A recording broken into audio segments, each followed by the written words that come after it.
Hoy es la última clase, así que vamos a tratar de redondear un poco los conceptos. La clase pasada yo traté de hacer una especie de redondeo de cosas, eh,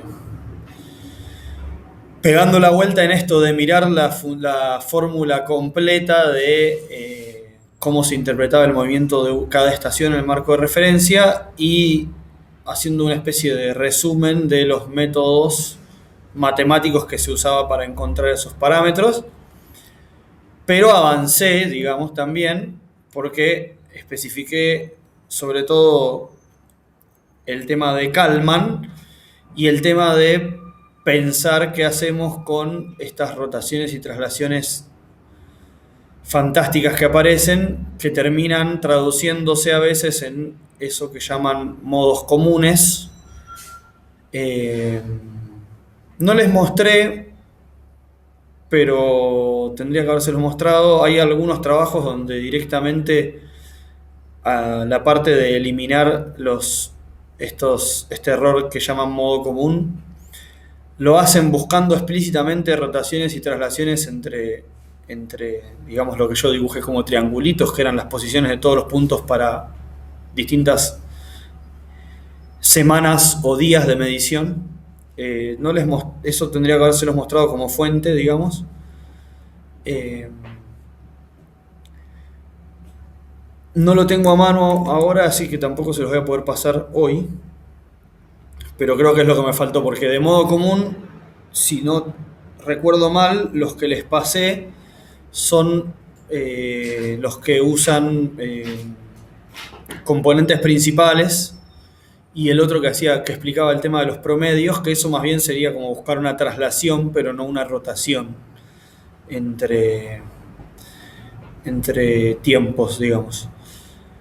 Después, si uno se pusiera a analizar todos esos movimientos, posibles movimientos independientes de toda la red, hay toda una rama de la matemática muy especial que se llama teoría de grupos, que uno podría ponerse a analizar para pensar qué tipos de movimientos de toda la red son lo que se llamaría ortogonales entre ellos, cosa de que un movimiento no afecta a otro.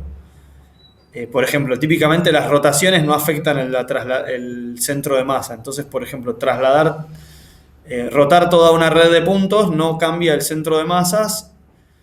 Entonces, calcular la traslación óptima entre dos posiciones de una red no depende de que esa red esté rotada, porque uno calcula el centro de masas de una red, calcula el centro de masa de la otra, los resta y ya tiene la traslación óptima. Pero claramente eso no es lo que vamos a explicar, y sí creo que prometería ponerse a pensar cómo se aplicaría eso en geodesia, para pensar en tipos de movimientos globales de las redes más allá de las traslaciones y rotaciones, que son algo como intuitivo, que uno dice, bueno, debe haber rotación, debe haber traslación y chau. Digamos, pensar que pueden existir otros tipos de movimientos coherentes de la red de puntos, que sea interesante mirar por separado. ¿Por qué menciono esto? Digo, bueno, yo vengo hablando mucho de estas rotaciones y traslaciones de toda la red con conjunto asociado al error por GPS, etcétera, etcétera. Y alguien bien podría decirme, bueno, y no puede ser que el GPS, por su geometría particular, produzca un movimiento coherente de toda la red que también se puede interpretar como error, pero que no es ni traslación ni rotación. Porque con lo que dijiste hasta ahora pareciera que los movimientos son traslaciones de toda la red, rotaciones de toda la red, o movimientos independientes caóticos muy poco estructurados, y en el medio no hay nada. Digamos, bueno, en el medio hay cosas. Y de hecho hoy por ahí voy a mencionar algunas cosas que pueden llegar a pensarse en el medio, pero no es algo que esté mucho en la bibliografía, digamos. Bueno,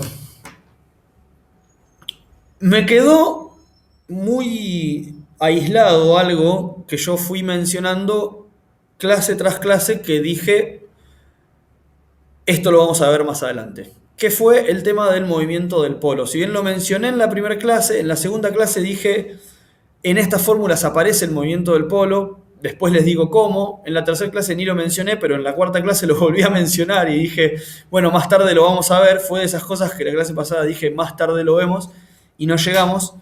Así que quiero empezar con eso, porque si no me va a quedar como medio aislado y es importante verlo, porque forma parte de estos parámetros que aparecen siempre en los cálculos, dentro de lo que son los parámetros de rotación terrestre, justamente las EOPS, parámetros de orientación, perdón, terrestre. Y uno se pregunta cómo se terminan vinculando con nuestra ecuación general que vimos en la clase pasada. Bueno, quiero mostrarles entonces, voy a compartir la pantalla y les voy a mostrar, pero después voy a cortar y pegar dentro de mi pizarrón la ecuación para seguir trabajando. Quiero mostrarles entonces primero, dentro de las especificaciones técnicas de IERS para la materialización del marco de referencia terrestre ITRF, lo del movimiento del polo, dónde está, y otras cositas más que tienen que ver con el término este que yo le llamaba de movimientos determinísticos.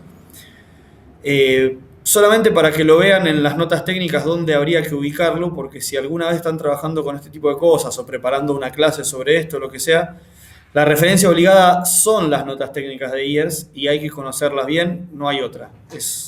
Lamentablemente, aunque no nos guste, a mí no me convence de todo cómo está escrita la notación que usan, pero bueno, es la referencia obligada, es así y hay que aceptarlo.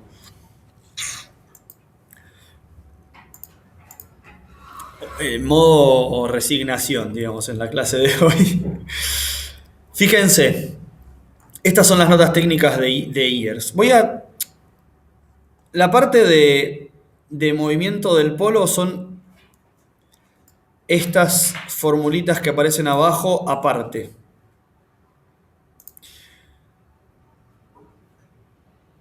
Fíjense que esta es la fórmula original esta es la fórmula que se parece, digamos, a la que yo les mostré la clase pasada, ¿no? O sea, la marco en verde, por ejemplo, ¿no? Esa. Pero, una vez que la marco no la puedo desmarcar. Bueno, ahí está. Esto que estoy marcando acá es lo relativo al movimiento del polo, justamente.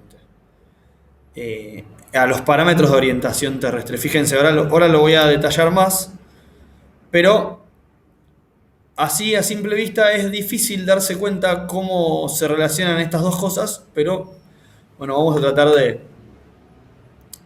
entender que sí se relacionan. Antes de eso, quiero, cosa que no hice hasta ahora, claro, el problema es que no tengo el índice, qué macana. Quería tener el índice de las notas técnicas para hacerles una especie de recuento rápido de cómo se leen las notas técnicas, pero me parece que esto que tengo acá es un pedacito de las notas técnicas. Claro.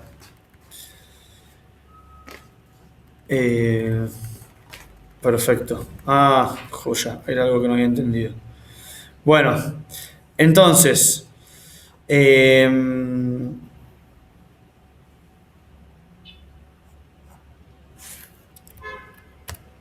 porque me parece que la parte de modelos, ahora voy a ver, pero me parece que la parte de modelos determinísticos no está en este capítulo. Ahora entonces vamos a ir a la página de IERS y voy a mostrarles de dónde se sacan las notas técnicas y listo. Entonces empecemos con el tema de el movimiento del polo. Fíjense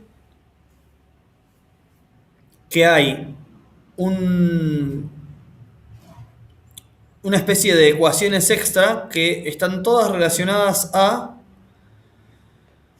el movimiento del polo. XPS, IPS, etcétera, son justamente las coordenadas del polo. Y fíjense que de la misma manera que yo tenía una coordenada de cada estación para una solución que yo estaba analizando, ¿se acuerdan que lo que aparecía de este lado del igual era la famosa S que yo después metía en la ecuación de mi solución individual? Así como yo en esta fórmula expreso las soluciones individuales en términos de unos parámetros generales que incluyen las rotaciones, traslaciones, etcétera, el tiempo, funciones del tiempo específicamente, Para el polo es lo mismo, tengo las coordenadas del polo, X e Y del polo, expresadas para cada solución en términos de unas coordenadas específicas que son globales de todas las soluciones comunes, por eso la C, más unas rotaciones. Fíjense la diferencia entre este RK y este R2K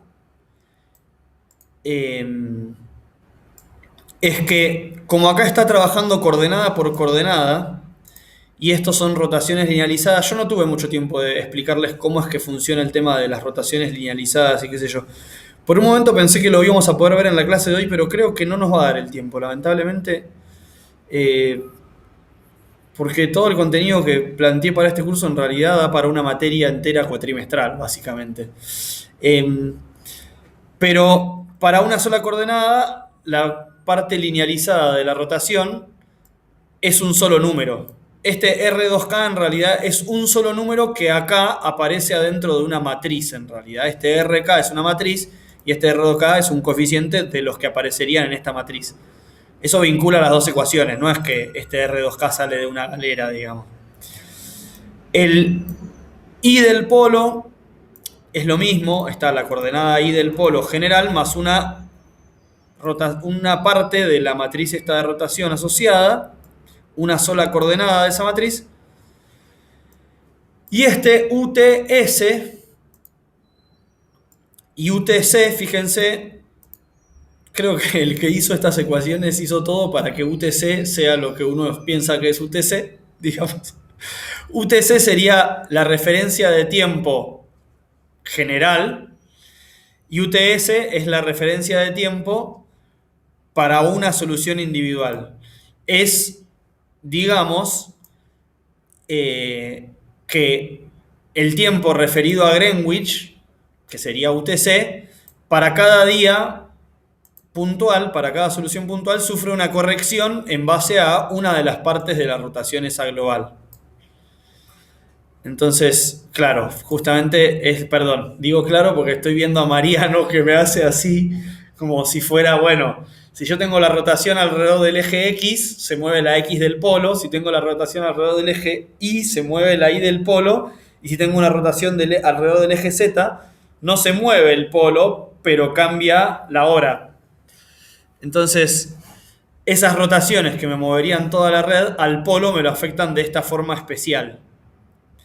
Y después tenemos también unas velocidades del polo que se asumen constantes. Fíjense, me marca la velocidad del polo global es igual a la velocidad del polo en un solo día. Y después, el largo del día para un día es igual al largo del día combinado. ¿Por qué pasa esto? ¿Por qué aparecen estas ecuaciones acá? Bueno, porque cada solución individual, si dentro de la solución el centro de cálculo calculó las EOPS, le va a aparecer dentro de su cálculo un largo del día y una derivada del polo instantánea calculada para esa semana. Se supone que dentro de un marco de referencia, la derivada del polo, más allá del, más allá de los movimientos determinísticos, que son precesión, notación, etc., la derivada del polo debería ser una velocidad constante, considerada como una velocidad constante. Porque es un movimiento muy chiquitito que a lo largo de la realización del marco de referencia, que son unos pocos años, fíjense, ITRF 2005, después 2008, después 2014, y dentro de esos 7 años, el movimiento del polo, el movimiento como lineal del polo, se considera constante. Esto, hay acá una gran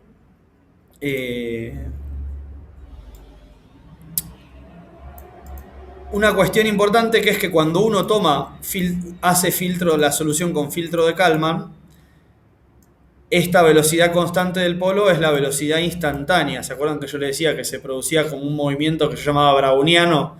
Decirle al filtro de Kalman, bueno, la velocidad debería ser constante, en realidad produce un movimiento con mucho más estructura que decirle a mínimos cuadrados, che, la velocidad debería ser fija y constante en todo mi intervalo. Entonces ahí hay que poner como una alerta qué se hace con estos parámetros, cómo se compara la solución de mínimos cuadrados con la solución de Kalman. No se los dije antes, pero lo repito ahora, lo digo ahora, pero no se los dije, pero lo repito. No se los dije, pero lo digo ahora. Para ver la solución, el detalle técnico de la solución de mínimos cuadrados, cómo se hace, porque la matriz que se genera si uno combina muchas épocas de medición es enorme. ¿Se acuerdan que yo estaría metiendo este sistema de ecuaciones que estamos viendo dentro de un montón de sistemas de ecuaciones de soluciones individuales? Y trataría de resolver eso, que se me arma una matriz gigante, todo de una. Nunca se resuelve todo de una, se hace por bloques, lo que llaman mínimos cuadrados por bloques. La referencia técnica específica de cómo es que ese algoritmo funciona está en el libro ese que les pasé, que les dije de acá, el capítulo 6, el libro de Su y no sé quién más. Básicamente eso está ahí muy bien explicado. Obviamente que me encantaría poder explicarlo yo, pero repito, no tengo tiempo para todo. Entonces, la parte de movimiento del polo y las EOP se vinculan con estas ecuaciones generales justamente a través de estas otras. Y lo más importante es que las rotaciones que aparecen acá son las mismas que aparecen acá. Entonces fíjense que nos estaría vinculando las dos conjuntos de ecuaciones. Básicamente se podría considerar como que yo incluyo al polo como uno más de los puntos de las estaciones que yo estoy mirando, que la afectan las mismas rotaciones que a todas las estaciones, con la particularidad que la rotación alrededor del eje Z, obviamente como es el polo, no la debería afectar, pero igual lo afecta porque yo tengo medido este desvío de la hora, básicamente. Entonces agrego eso. Si no fuera por esta ecuación del desvío de la hora, digamos, yo podría incluir el polo como una estación de medición más y funcionaría, digamos, tendría la misma información sin ninguna alteración a mis ecuaciones, digamos. Eso en cuanto al movimiento del polo. En cuanto a los modelos deterministas, fíjense que acá en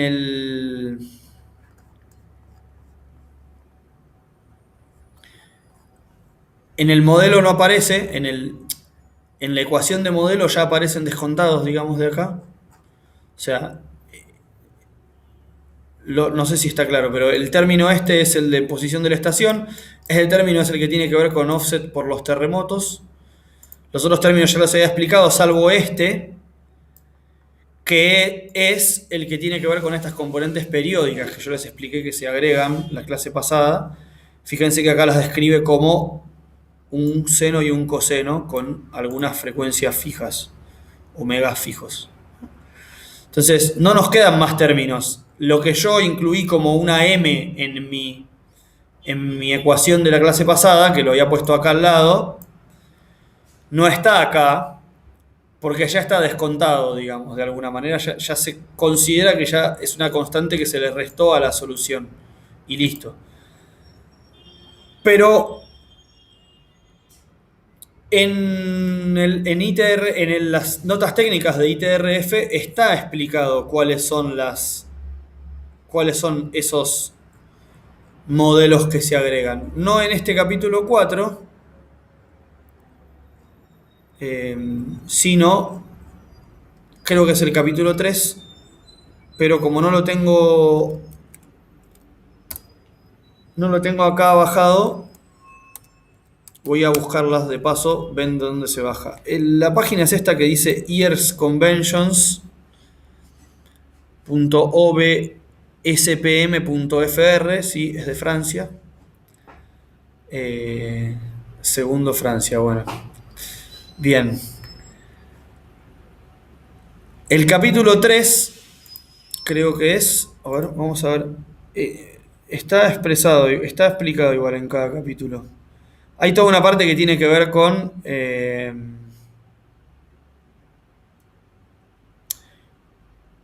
modelos de gravedad, etcétera, que no nos afectan ahora.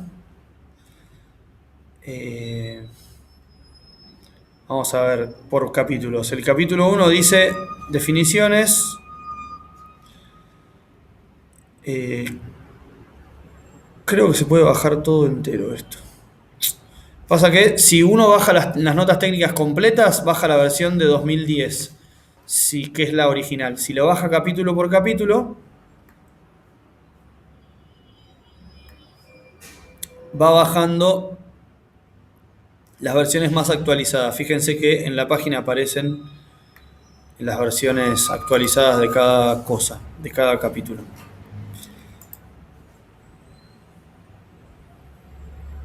Claro, muy bien. Acá, por suerte, tengo asistencia y dice muy correctamente, Mariano me avisa que tengo que copiar y pegar el link acá en el chat para que ustedes quieren chequear la misma página que yo les estoy mostrando, ya que lo que estoy haciendo es mostrarles una página, puedan ir y verlo, ¿no?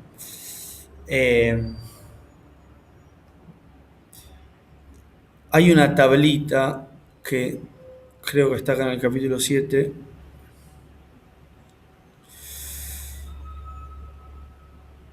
Sí, es esto. Bueno, el capítulo 7, fíjense que es el que marca justamente los desplazamientos que hay que tener en cuenta.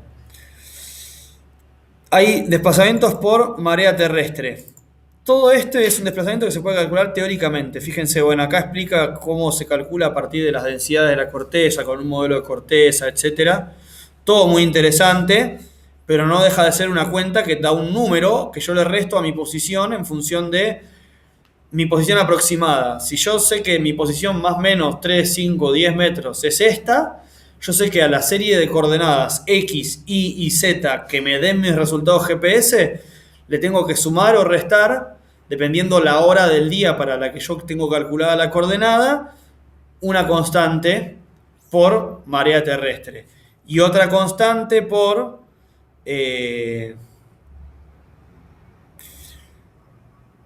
bueno, acá está hablando, todo esto es marea terrestre, después viene carga oceánica. Fíjense que en carga oceánica explica, las notas técnicas explican cuál es el modelo que se usa.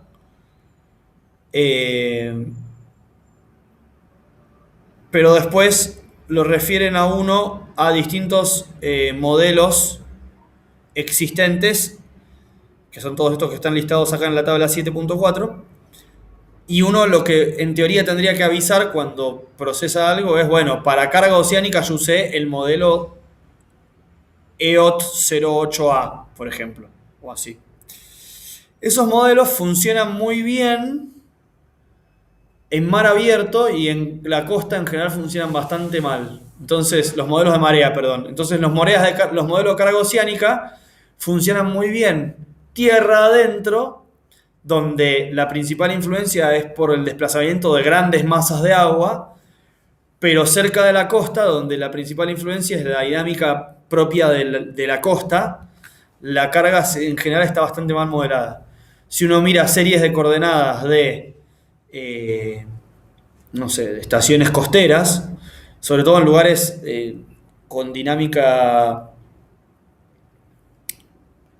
especial, digamos, por decir así, de carga, como el Río de la Plata o el Mar del Norte en Gran Bretaña, o esos lugares en la península escandinava donde hay fiordos y cosas raras, uno ve que las estaciones GPS que están cerca de esos lugares en general tienen un montón de movimientos periódicos que uno ve que tienen que ver con efectos de carga oceánica, carga de agua, digamos, que no se eliminan en los modelos estos que recomienda IERS. Después, bueno, estas correcciones al centro de masa tienen que ver justamente con una corrección por el efecto propio de la masa de agua desplazada y cómo el centro de masa terrestre se va moviendo junto con la masa de agua desplazada por la marea. Después hay modelos de presión atmosférica que no siempre se usan, pero bueno, en las technical notes aparece todo. Modelos de marea del polo que en general sí se usan, son bastante estándar.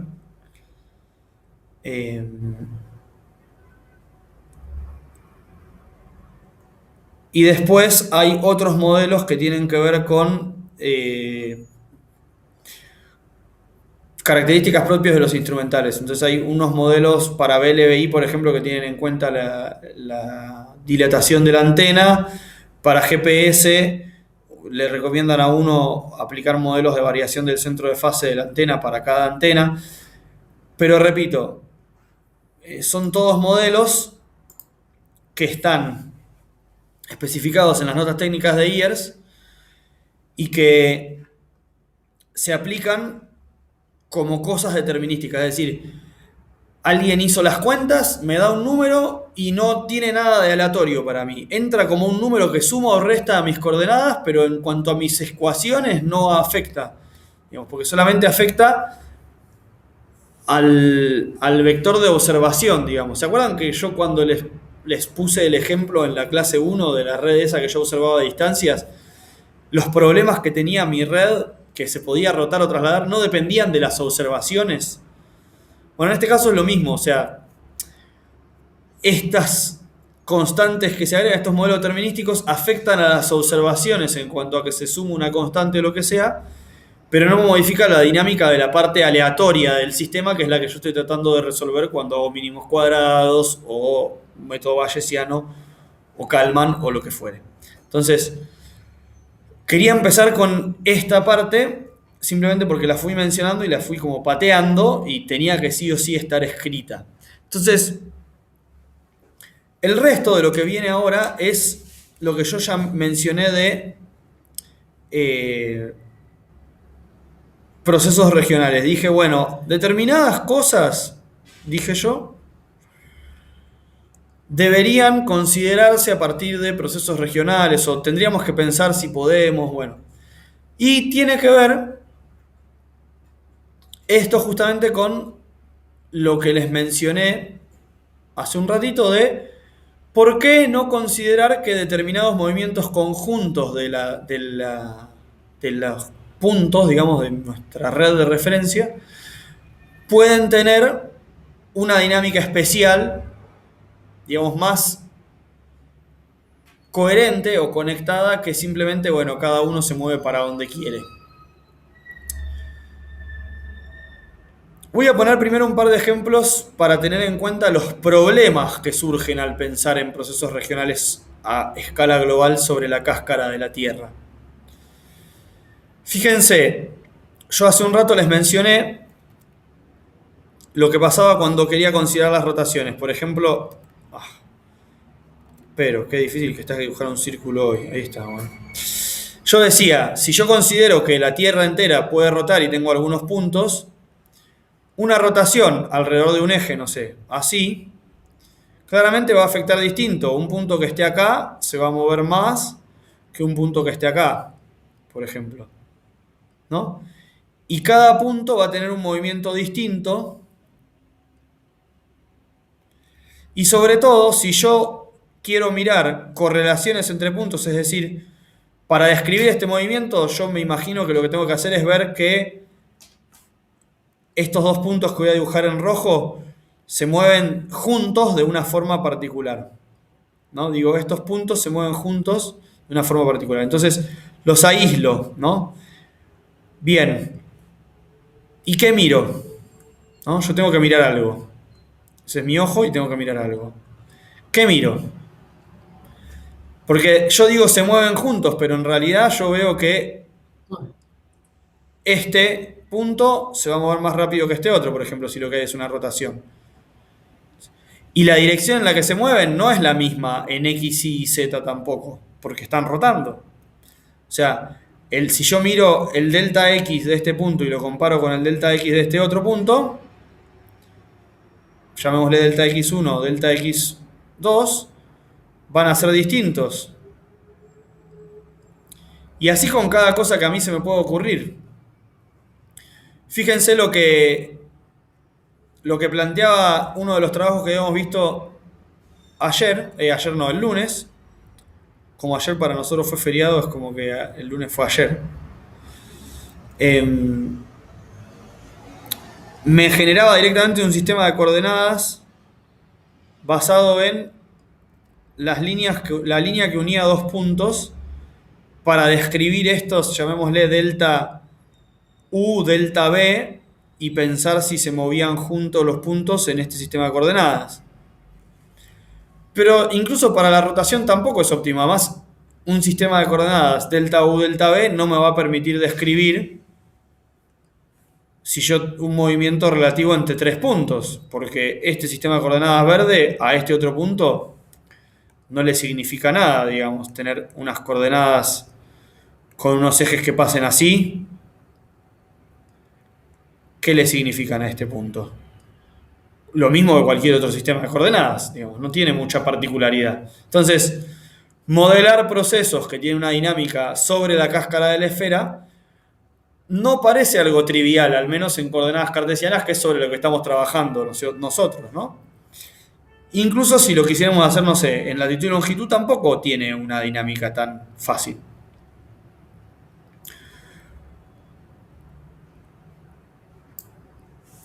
Si yo quiero modelar, por ejemplo, movimientos sobre un plano, ya no sobre la esfera, supongamos que yo estoy para ir a un caso más genérico, ¿no? Yo tengo variables, puntos de medición de algo, que puede ser movimientos o puede ser otra cosa, en el plano, y por ejemplo, esas variables me forman vectorcitos que tienen ciertas direcciones. En el plano, los métodos más comunes para considerar que hay cierta dinámica de que las varias coordenadas de un proceso están relacionadas entre sí, porque fíjense que el problema acá es que yo estoy pensando en movimientos tridimensionales, o sea, tengo tres coordenadas que tengo que pensarlas como que están vinculadas entre ellas, porque representan un movimiento, no representan cada una cosas separadas. Cuando yo tengo sobre un plano que analizar 2, 3 o X cantidad de variables, pensando que tienen cierta dinámica entre sí, lo que se suele hacer son técnicas que se conocen como co-kriging. ¿Quién hubiera dicho que acá iba a aparecer kriging, no? O regression kriging, donde lo que yo me termino imaginando es, o bien, fíjense lo que voy a decir porque esto me parece importante, o bien yo tengo un solo proceso unidimensional que pasa a través de alguna máquina que es lineal y genera tres procesos unidimensionales distintos para cada coordenada, digamos. Y entonces, por ejemplo, yo invento el valor del P1 en este punto, el valor del P1 llamémosle 1, P1, 2, P1, 3, y trato de generarme una sola máquina global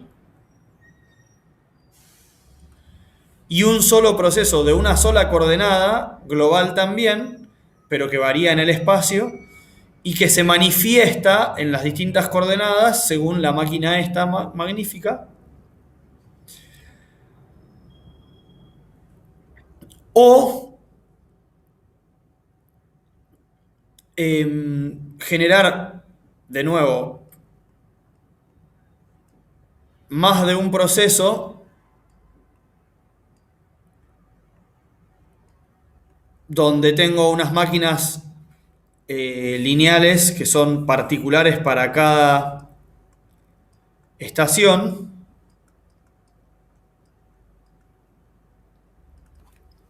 Y entonces, bueno, cada estación verá sus procesos transformados según su propia dinámica, pero se genera de tres procesos específicos, separados, o dos, o los que sean. La clave de esto es que se puede hacer inferencia y interpolación o regresión de estos procesos, en general, si lo que pasa acá es lineal. Ya para procesos regionales en el plano, considerando todo plano, eh, estos métodos, co-kriging, regression kriging, en general no son muy efectivos. Si uno busca bibliografía sobre estos métodos, va a ver que funcionan solo en casos muy puntuales. Voy a dar un ejemplo de para qué se usan. Por ejemplo, cuando uno tiene modelos climáticos y tiene que modelar, se imagina que la temperatura, la presión y la humedad dependen del espacio de una forma especial. Se imagina como que esas presiones, temperatura y humedad son coordenadas de un proceso de 3 coordenadas que se modela de esta manera. Para nosotros, las velocidades en la coordenada X, en la coordenada Y, en la coordenada Z podrían ser, de la misma manera que la presión, la temperatura y la humedad para los modelos climáticos, 3 variables independientes, pero que están relacionadas entre sí según algún modelo lineal de este tipo, ¿no? La forma de inferir, en el fondo, procesos correlacionados en el espacio es esta, no hay otras. O sea, sí debe haber otras. Lo tradicional es esto. Fíjense que nosotros, con todo lo que vimos antes, estábamos considerando la X, la Y y la Z como variables separadas completamente. Nunca dijimos, che, la Y, la Z y la X tienen que comportarse entre ellas de determinada manera. Más allá de que la red forma una red rígida, que eso nos pone algunas restricciones, las velocidades en sí de las estaciones se tratan en forma independiente, siempre. Digamos. Entonces, esto tiene que ver con que si ya en el plano es difícil y no funciona del todo bien, sobre la esfera más todavía. Pero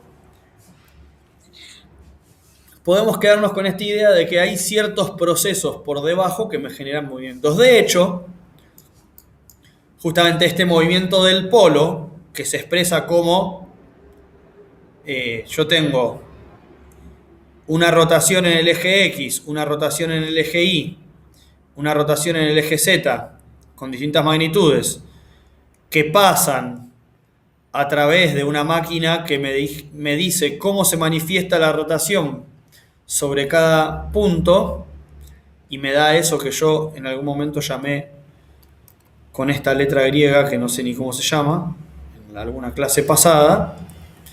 Y para cada estación tengo una manifestación de estos 3 procesos, ¿no es cierto? Bueno, esto justamente es parecido a lo que yo estoy hablando. La única diferencia es que en el caso nuestro esto es determinístico. Yo sé cómo afecta a cada estación S1, S2, S3 una rotación alrededor del eje X, una rotación alrededor del eje Y, una rotación alrededor del eje Z. Fíjense, ¿por qué lineal? Si bien la rotación no es lineal, porque siempre considerábamos rotaciones chiquititas, ¿no? Rotaciones muy chicas producen movimientos que pueden interpretarse como lineales. Entonces, en el medio, la pregunta es, en el medio, otros procesos regionales, ¿existen otros procesos que se puedan describir así como tengo una fuente, una ecuación transformadora mágica que me dice cómo esa fuente se expresa sobre cada coordenada? Y entonces modelo digamos, tengo una región y modelo mi movimiento para una cantidad de puntos de una forma unificada para toda la región, llamémosle proceso regional 1. Entonces, por ejemplo, si el proceso regional 1 tiene 5 parámetros, no importa cuántas estaciones agregue, lo importante de pensar en procesos regionales es esto. Por ejemplo, las rotaciones tienen 3 parámetros. Si yo las miro desde 3 estaciones, siguen teniendo 3 parámetros. Si las miro desde 10 estaciones, siguen teniendo 3 parámetros. ¿Puede pasar esto para otros procesos regionales? Bueno, hay un caso en el que sí se hace y pasa, que es el caso de los terremotos. Es muy ilustrativo mirar el tipo de movimientos que producen los terremotos y qué pasa en los marcos de referencia. Fíjense que yo hoy les dije que en esa ecuación del marco de referencia aparecía un X menos un delta algo igual a lo que sea, y dije que estos delta eran justamente lo que tenía que ver con terremotos. Si se fijan y leen, no me voy a poner de nuevo en pantalla las technical notes, Cuando describía esto, decía que se calculaba una señal del tipo escalón para cada coordenada de cada estación que se consideraba afectada por terremoto y una señal del tipo exponencial eh, también para cada una de estas. eh, una señal así sería. Para cada una de estas, ¿qué se sumaban? Para cada una de estas me refiero a cada una de las estaciones que se considera que tuvieron un terremoto. Perdón, no es así, la señal es la suma de las dos. Sería como así. Eh,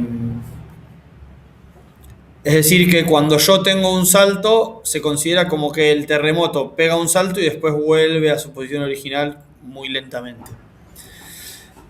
Se modela con la suma de estas dos señales cada coordenada individual de cada punto que se considera que se vio afectado por un terremoto grande. Se agrega un término y listo, se lo estima. Se estima cuál es la amplitud, digamos. Esto puede ser 5 por el escalón y 8 por esa señal, y listo. Este 5 y este 8 son mis incógnitas que se agregan. Para cada estación que yo considero que se movió, agrego eso. Pero no lo describo como un proceso regional. Le agrego como incógnita en cada estación que yo detecto que se movió. Bueno, esto tiene cierta lógica si uno tiene estaciones muy separadas, pero si uno tiene, digamos, en el caso de Sudamérica, ¿no? Sudamérica tiene esta forma. ¿Está bien?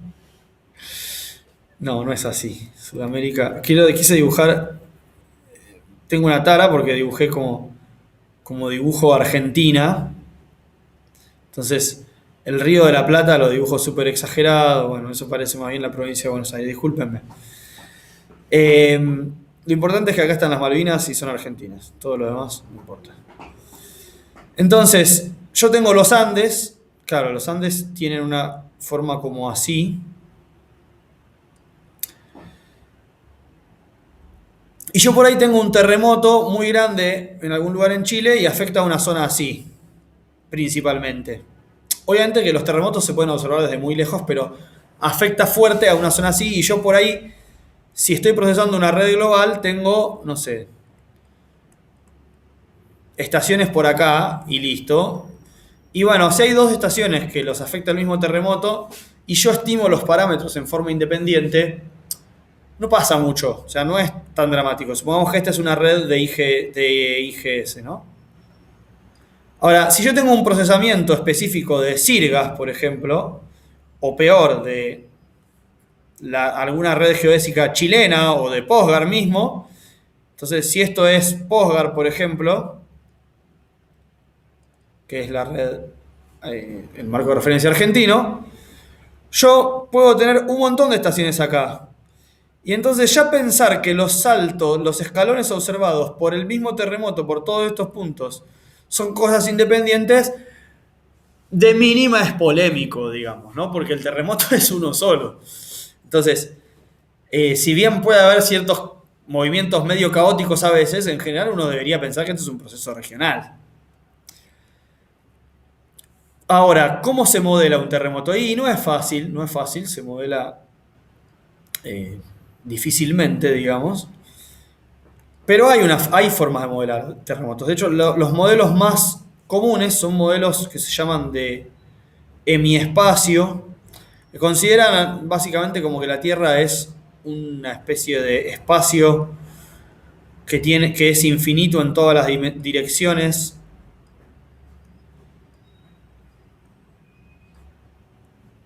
Así. Y hacia abajo también es infinito, aunque puede tener ciertas características con densidades y qué sé yo. Pero hacia arriba, nada, de acá hacia arriba termina. Acá no es infinito, es finito. Por eso hemiespacio, porque es la mitad del espacio. ¿Está bien? Entonces, y lo que se considera es que, bueno, el movimiento sobre la superficie se da acá y el terremoto está generado por alguna zona discreta metida adentro de este hemiespacio que con alguna dinámica se mueve y eso genera, con algunas leyes específicas, movimientos sobre la superficie, ¿no? Lo que se hace normalmente es agarrar ese planito, que es lo que llamaríamos la falla, dividirla en cuadraditos y a cada cuadradito asignarle un valor de movimiento en este sentido y un valor de movimiento en este sentido. Y se hace algún tipo de regularización para decir, bueno, dos cuadraditos pegados no, digamos, tendrían que tener movimientos parecidos, ¿no? Entonces, termina generándose como una zona dentro de esta discretización de la falla, dentro de la cual hay movimiento más o menos grande, y otras zonas donde hay movimientos más pequeñitos, ¿no? Otros cuadraditos de esta falla. Y eso se traduce en movimientos en la superficie. Entonces, ¿qué tengo? Si la grilla esta es de n por m, yo tengo un problema, digamos, mi modelo sísmico, no le voy a poner S porque ese ya era algo, mi movimiento de desplazamiento es una función de n por m por 2 parámetros, que son parámetros variables, que una vez que yo la conozco además le puedo meter mi posición aproximada, yo había mencionado que era la RI, y me da un desplazamiento para mi S, ¿no? Un delta observación. Si yo meto 50 observaciones, el modelo sigue teniendo nm por m por 2 parámetros. Si meto 2, también. Entonces, a medida que yo voy acumulando más puntitos, tiene más sentido modelar estos saltos a partir de un modelo de este tipo.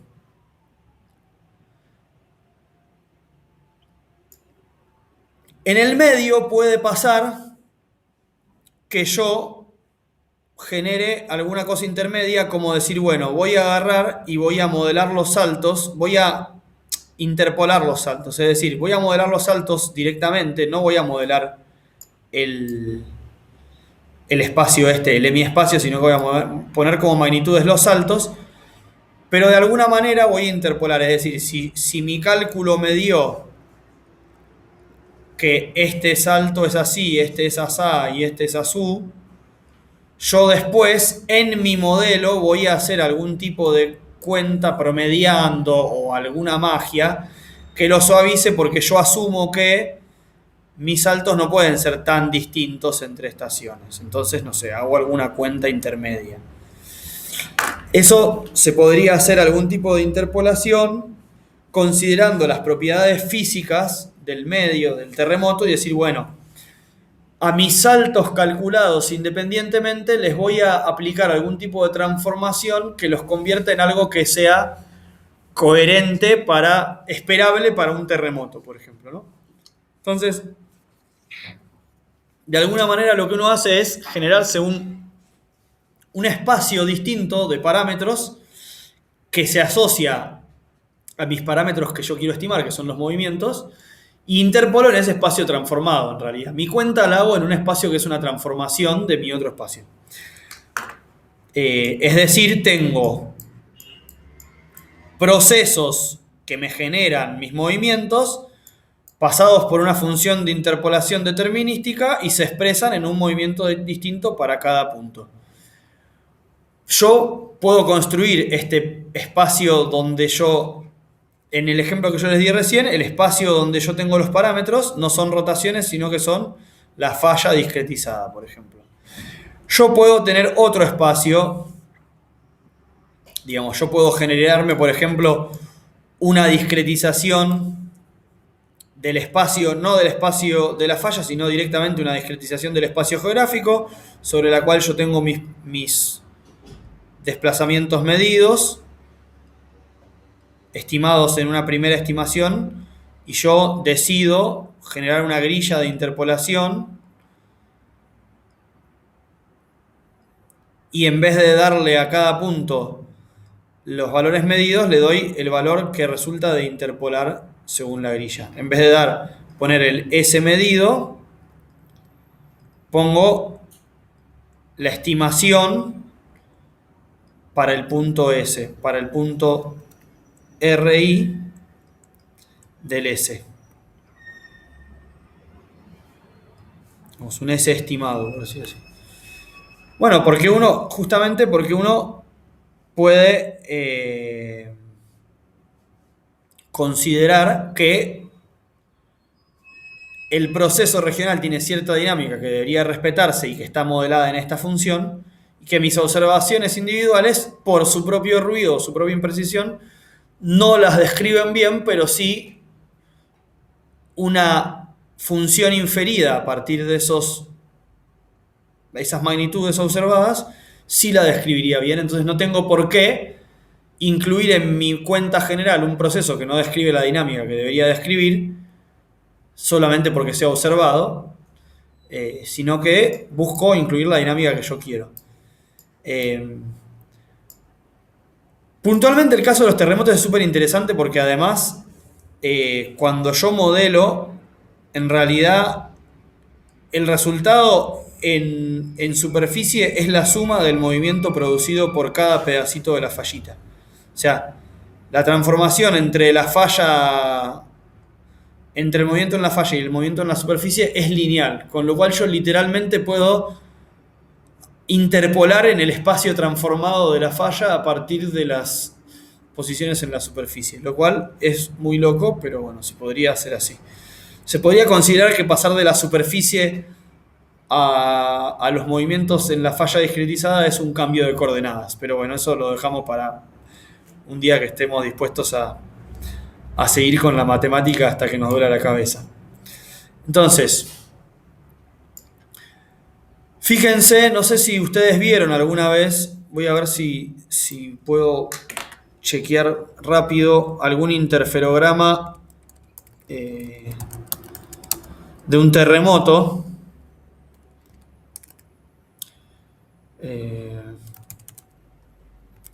Porque efectivamente van a ver que los movimientos producidos por los terremotos tienen muchísima coherencia. Les muestro uno cualquiera. Lo voy a copiar y lo voy a pegar ahí nomás para que vean. En el pizarrón. Fíjense. Ahí está. ¿Se pegó? Este es un interferograma de un terremoto que acabo de encontrar en Google. ¿No? Fíjense que estas líneas, esas líneas que se observan así como parecen curvas de nivel, son líneas donde el desplazamiento producido tiene igual magnitud. Obviamente, a medida que me acerco al terremoto, esas líneas se van juntando más, ¿no? Pero fíjense que tiene una estructura espacial tremenda el terremoto y súper suave, no es caótica, digamos. Esto se tiene que poder modelar. Incluso se tiene que poder interpolar desde la superficie sin hacer un modelo abajo, ¿no? Porque es suave en la superficie incluso. Si yo encuentro que mis desplazamientos observados no son suaves en la superficie, debería sospechar, digamos, ¿no? Entonces,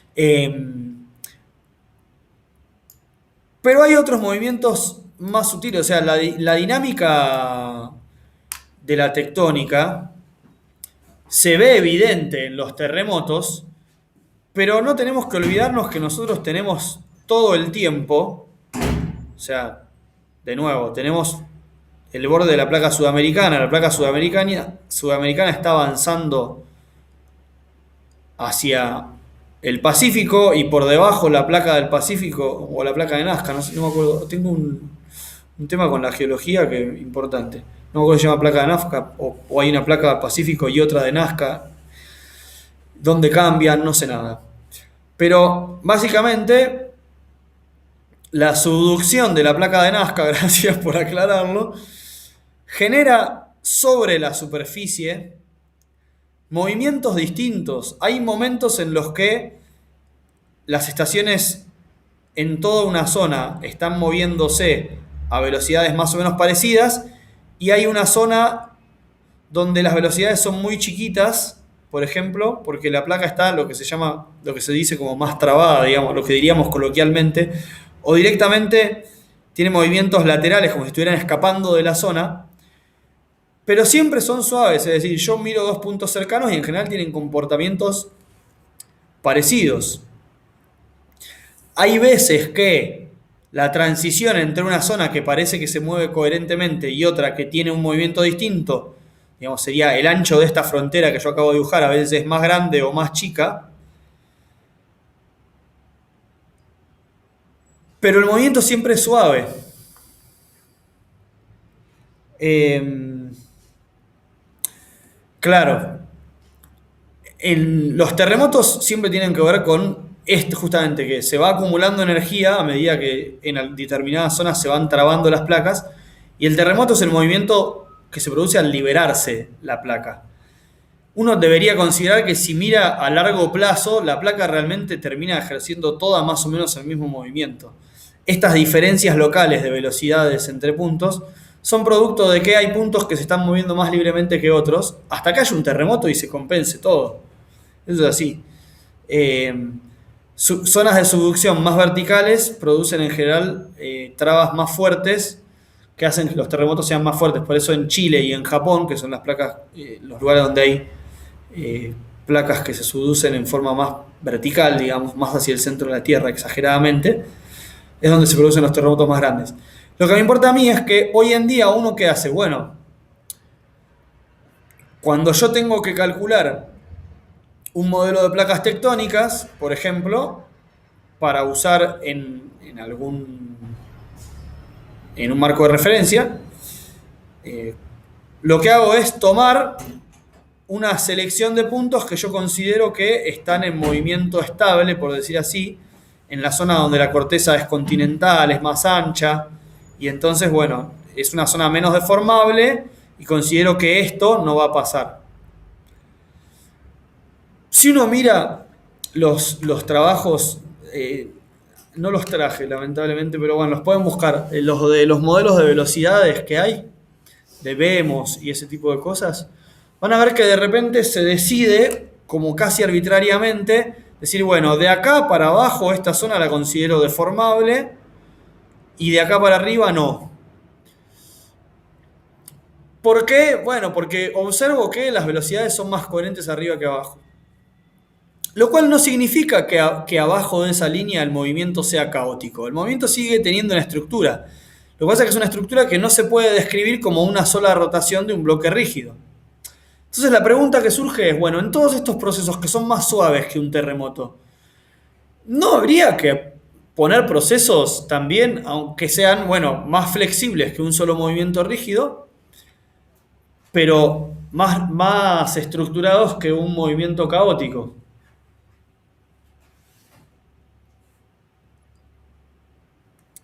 Yo podría tener acá, no sé, vectores que si bien no se comportan exactamente como un movimiento rígido, no es caótico, no es que yo lo que observo es uno para acá, otro para allá, otro así, y todos sin ningún tipo de coherencia. Entonces, esos patrones espaciales deberían poder representarse ¿cómo? ¿Cómo lo haría? Y bueno, tengo el primer problema, es que estoy trabajando sobre la esfera. Tengo el segundo problema, es que no tengo un modelo geofísico que me diga, che, estoy usando mucho el che en la clase de hoy. Las cosas me hablan y me dicen, che, estoy cayendo en la esquizofrenia, digamos. No tengo un modelo geológico que diga, sí o sí el movimiento tiene que ser de esta manera y yo lo tengo que poder describir con estos 3, 5, 8 o 10 parámetros. ¿Qué me quedaría entonces? Y bueno, esto ya entramos en el reino de la especulación, digamos. Y tendría que ir pensando entonces en cómo voy a describir esto. Y van a aparecer entonces nuestras famosas cajas mágicas, ¿no? Como la caja que apareció en la primera clase. Por ejemplo, yo puedo decir Esto es aproximadamente lo que hace Altamimi en ese paper, perdón, eso no se hace, lo que acabo de hacer. Lo que hace el paper de Benoist, o no sé cómo sería, que les mencioné la vez pasada, que yo lo digo como que es de Altamimi porque Altamimi aparece entre los autores y es el más conocido, pero no hay que hacer eso, porque si el primer autor es otro, significa que el que hizo el trabajo no es Altamimi. ¿Está bien? Entonces yo puedo hacer que hay un parámetro, no sé, un parámetro llamado A y que mis series de coordenadas para la estación I yo las vaya a interpretar como una función del parámetro A que salga para la estación I más otras cosas, más un ruido independiente, por ejemplo, ¿no? Y para la estación, esto para cada estación, ¿no es cierto? Para la estación 1, para la estación 2, etc. Y la caja, lo importante es que la caja seleccionadora de A, podría haber puesto el sombrero seleccionador, ¿no? Porque, pero bueno, no sé. Por ahí es una referencia demasiado pueril, digamos, ¿no? Pero cuando yo saco, la gracia de esto es estos A1, A2, A3 vienen todos de la misma caja seleccionadora de As. Entonces, están relacionados, digamos. Están relacionados.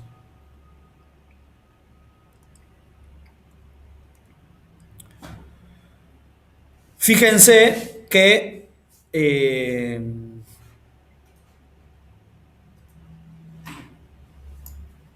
además podrían tener una estructura espacial. Podrían tener una estructura espacial. Estructura espacial. Es decir que A1 tiene que ser similar a A2 si la distancia entre la posición de la estación 1 y la posición de la estación 2 es cercana a 0, ¿cierto? Lo que hacía Altamimi de nuevo, lo que hacía Benoit en ese paper era incluir esos procesos que yo les dije, bueno, después mírenlos, se llaman procesos AR1, son procesos que tienen cierta estructura espacial que depende de un solo coeficiente, siempre estructura temporal, perdón, que dependen de un solo coeficiente, y lo que hacían ellos era, bueno, esos coeficientes tenían que tener relación con qué tan parecidas eran dos estaciones entre sí. Si yo encontraba que había dos estaciones que tenían movimiento, la parte que yo consideraba ruido o error de los movimientos de las estaciones eran parecidas, el parámetro del proceso AR1 de esas dos estaciones tenía que ser parecido. Entonces, por ejemplo, eso lo que hacía es que las estaciones que tenían más estructura, o sea, se movían más, tenían más estructura en el tiempo, es decir, estaciones que en vez de ser aleatorio el movimiento era más parecido a un camino así, ¿no es cierto?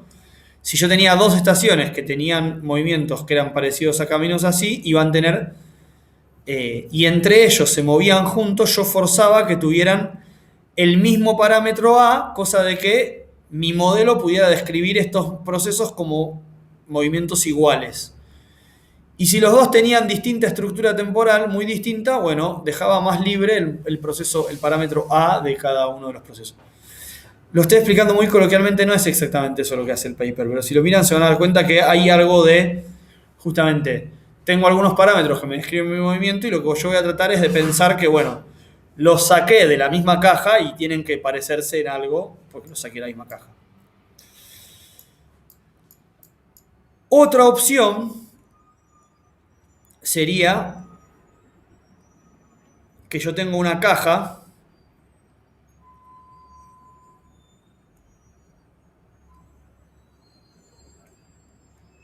que me saca funciones directamente, o sea, me saca una función del tiempo, un proceso entero, no solamente un parámetro para describir una función, sino que me saca una verdadera función con cierta estructura del tiempo y que esas funciones pueden estar correlacionadas, y lo mismo que acabo de explicar recién, o sea, en vez de sacar directamente un parámetro, saco funciones enteras, pero con cierta estructura entre sí. Eso es más difícil, eso sería lo que se consideraría como un proceso gaussiano. Eh, bueno, ahí habría como muchísima tela para cortar ahí. Lo único que quiero mencionar es que el filtro Kalman puede interpretarse como muestrear un proceso gaussiano. Lo dejo picando ahí nada más. Es como una frase enigmática que voy a decir. Pero lo interesante es que uno podría decir, bueno, esa caja que saca funciones, yo a mis estaciones, S1, S2, S3, las voy a interpretar como que tienen una F, llamémosle A, del tiempo, y que todas, o cada conjunto de estaciones, tiene un aporte de la misma función. ¿No? La función es aleatoria, tiene ciertos parámetros que la describen, es un muestreo de una variable aleatoria, digamos. Imagínense como que esta f del tiempo en realidad es haber tirado un montón de veces una moneda, por ejemplo. Pero lo interesante es que yo podría vincular y decir, bueno, voy a imaginarme que estas tres estaciones tienen todas incluida a esta función A. Bueno, eso, como ya pensamos hace un rato, se parecería a lo que dije con las rotaciones. Y sobre la esfera a veces no tiene mucho sentido porque la manifestación de esa función a veces es distinta. Entonces, tal vez tiene más sentido pensar esto, que es lo siguiente.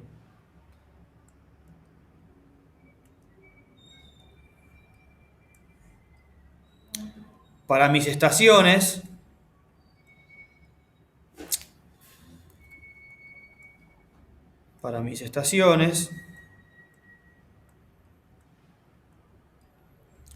yo tengo una función, ya voy a llamarla g porque estoy muy creativo y después de la f viene la g, una función que depende de mi posición, a la que yo le voy a meter la otra función que depende del tiempo, y eso es lo que voy a incluir. Entonces acá, si bien la función que me genera mi proceso es una sola, la manifestación es distinta para cada una de las estaciones. Y esta función puede tener sus propios parámetros también que yo quiera estimar.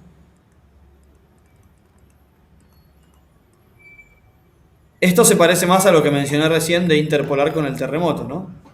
Fíjense, la manifestación del terremoto en cada estación depende de la posición y de ningún parámetro porque es determinística, y de la función del tiempo que se genere con los desplazamientos que aparecían abajo del subsuelo. Lo que yo quiero plantear es lo siguiente. Yo podría tener en el espacio toda mi región, de una región a la que analizo, y yo podría pensar que para cada un pedazo del espacio hay una función distinta,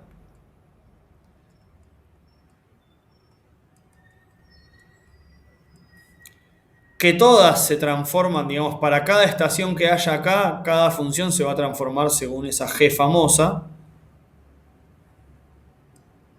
ya sea, y saldrá el resultado, ¿no?, de cada posición. S1, S2. Yo puedo pensar también que estas funciones tienen cierta estructura espacial. Es decir, que esa función A y esa función B serán parecidas si las zonas son cercanas y así. O incluso podría pensar que la función esta es una función suave del espacio también. Y un montón de etcéteras más que se me podrían ocurrir. El problema ahí está en cuáles son estas transformaciones G. O sea, Más allá de que yo puedo pensar en muestrear funciones y combinar las composiciones en el espacio, así, o muestrear parámetros y generar una función para cada parámetro y combinarlas con funciones del espacio, composiciones en el espacio, la pregunta es ¿cómo hago esa combinación? Porque claramente el problema es ese. El problema es, estamos en la cáscara de la esfera, o el proceso es suave, hay placas, hay cierta estructura geológica que es la que me dice cómo es que en el espacio debería manifestarse un movimiento, una función, etcétera. Esta es la parte más difícil, digamos, porque en el fondo todo el problema se reduce a esto. Yo estoy describiendo un proceso que yo sé que tiene coherencia en la esfera, pero lo termino describiendo como movimientos individuales porque lo que yo no sé es cómo describir la coherencia en la esfera. ¿Qué es que algo sea coherente en la esfera suave? Porque cuando paso de una placa tectónica a la otra, de repente el movimiento ya puede ser completamente distinto, entonces tengo que aplicar parches. Está el problema de que la esfera no es plana, digamos, entonces ya la dinámica es más distinta. Entonces, el gran problema para mí, y esto de nuevo, esto es gran parte de mi propia forma de pensar el problema más que de algo que estándar que se haga. El gran problema es cómo logramos poner este intermedio, porque fíjense, lo que yo les planteé hasta ahora es muy rígido. Tengo procesos independientes que afectan a cada estación o procesos que afectan al mundo entero pero son determinísticos, como el caso de la carga oceánica y todas las cosas que hablé hoy en el medio. No tengo procesos que sean al mismo tiempo aleatorios pero tengan estructura espacial. Es como un eslabón que falta ahí en el marco de referencia. Entonces, por eso me parece importante plantear cómo se haría para generar ese tipo de procesos. Bueno, yo digo, podría tener parámetros que en el espacio se muestrean y son parecidos para estaciones parecidas, pero afectan a funciones que, bueno, pueden ser incluso aleatorias, o sea, muestreo con determinado parámetro, o funciones determinísticas, pero que yo las elijo a dedo, o muestrear la función entera y después transformarla. Pero sigo preguntándome cuáles son esas transformaciones, llamémosle, naturales sobre la esfera que tiene sentido aplicar, porque fíjense que el único ejemplo que yo di más o menos coherente fue el de los terremotos, donde la función que me transforma de mis parámetros, que era lo que pasaba abajo en la falla, a mi superficie, era una función que venía dada específicamente por el problema del terremoto. O sea, se resuelve un sistema de ecuaciones diferenciales y hay una relación específica, yo la puedo calcular y qué sé yo. Entonces en el medio todavía me falta esa relación genérica de, bueno, procesos que yo pueda describir sobre la esfera, que tengan cierta estructura sobre la esfera, que sean suaves y que funcionen, digamos. Porque, fíjense, repito, no es, no quiero, antes de pasar a proponer lo que yo pienso que es la solución, y que es completamente anecdótico al curso, quiero explicar cómo se conecta esto con las cosas que ya hay. Cuando yo hacía componentes principales, por ejemplo, para eliminar eso que decían que eran modos comunes, los componentes principales, ¿qué era lo que hacía? ¿No? Esto es algo que no sé si se entendió cuando yo lo expliqué con el ejemplo, pero yo tengo una matriz gigante que me expresa las correlaciones, las covarianzas dentro de mi problema calculado, covarianzas que tienen que ver con mi observación, no con que yo asuma que los procesos físicos tienen esa covarianza, donde aparece para cada fila la coordenada x del punto 1, la coordenada y del punto 2, la coordenada z del punto 1, la coordenada x del punto 2, la coordenada y del punto 2, y así. Y después aparece acá en las columnas lo mismo. Yo hacía una descomposición en tres matrices, U, sigma y B traspuesta, donde lo que me expresaba esta matriz U, por ejemplo, ya no podía decir que esto era x1, y1, No, dije mal, discúlpame. Eh, las varianzas aparecían acá en los sigma, digamos. Cada covarianza aparecía asociada a un valor singular y cada uno de estos valores singulares aparecía asociada a un vector donde sí yo podía interpretar, perdón, por eso dije que estaba diciendo alguna pavada, como que esto era x1, x2, y2, z2, etc. Entonces yo digo, bueno, eh, mi descomposición me dice que el valor singular más grande está asociado a un movimiento según este vector. Es decir, agarro y agarro el primer punto y lo muevo en la dirección que aparezca en estos tres primeros números, agarro el segundo punto y lo muevo en la dirección que aparezca en estos tres segundos números y así. Entonces ahí, de alguna manera, al hacer componentes principales, yo estoy buscando un movimiento con cierta estructura en la esfera. Ese movimiento, si nosotros miramos, o sea, el motivo por el cual los trabajos para eliminar modos comunes usan componentes principales, es que si ustedes miran la manifestación de este vector sobre la región que está analizando, ese vector describe un movimiento que es por ahí un movimiento súper coherente donde alrededor de un eje todos los puntos que están arriba se mueven para allá y todos los puntos que están abajo se mueven para allá. O todo rota alrededor de un eje así, o todo rota, etc. Son movimientos que tienen mucha estructura espacial. Y lo que se hacía con las componentes principales era buscarlos empíricamente sobre el resultado ya puesto y eliminarlos. Lo que yo me pregunto es, si pensamos, justamente por eso hacemos componentes principales, que aparecen procesos que tienen semejante coherencia espacial, ¿no podemos forzar nosotros la coherencia espacial en nuestro modelo a través de estas cosas que yo llamé G? Y decir, bueno, hay un movimiento que es la manifestación de una función, pero siempre afecta a cada estación de una manera determinada por una función específica G. Por ejemplo, este tipo de movimiento que yo digo, las estaciones de arriba se mueven para adentro y las de abajo para adentro también, yo lo podría describir con un solo parámetro. O sea, se movieron uno. Y yo ya sé cómo tengo que mover cada estación porque la estructura del movimiento me la da las flechitas, digamos. Lo único que me falta es calcular la magnitud. Esas flechitas vienen dadas por esa G que yo digo. Bueno, yo lo que estoy... Esto no se hace, discúlpenme, pero yo en lo que estoy trabajando ahora, y que como una propuesta, y me parece que tiene cierto sentido, no se hace, digo, porque todavía no lo tengo publicado, entonces en general uno no dice las cosas antes de publicarlas. Es pensar en un tipo de transformaciones que se llaman transformaciones de Moebius, donde uno puede interpretar lo siguiente. Las transformaciones de Moebius son transformaciones del plano complejo al plano complejo. Son las únicas transformaciones conformes del plano complejo al plano complejo. Si yo tomo la Tierra entera y hago la proyección estereográfica sobre el plano complejo, ¿por qué la estereográfica y no Mercator? Bueno, porque la estereográfica va de la esfera a todo el plano complejo. Mercator no ocupa todo el plano complejo.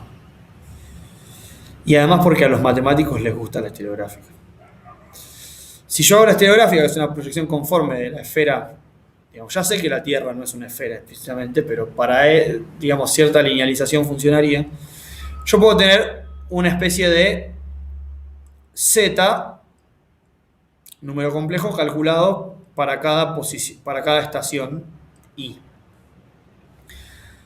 Las transformaciones de Moebius o transformaciones fraccionales reales, lineales, no reales, son complejas, son transformaciones de este tipo.